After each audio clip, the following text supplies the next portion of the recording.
এই মেয়েটা একটা টর্চ লাইট তুলে দেয় একটি বানরের হাতে।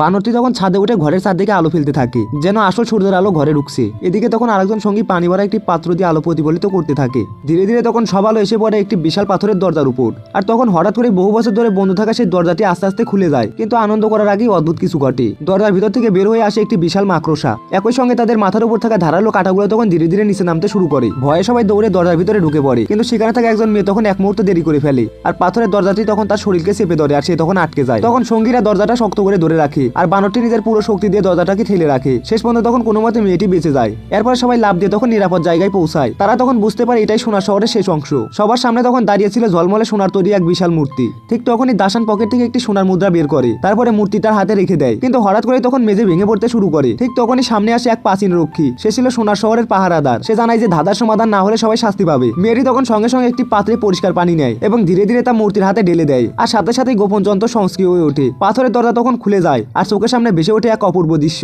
কিন্তু হঠাৎই দাসানের এক লোক চুপি চুপি মূর্তিটা চুরি করে নেয়। তখন পুরো সোনার শহর ভয়ঙ্করভাবে ধসে পড়তে শুরু করে।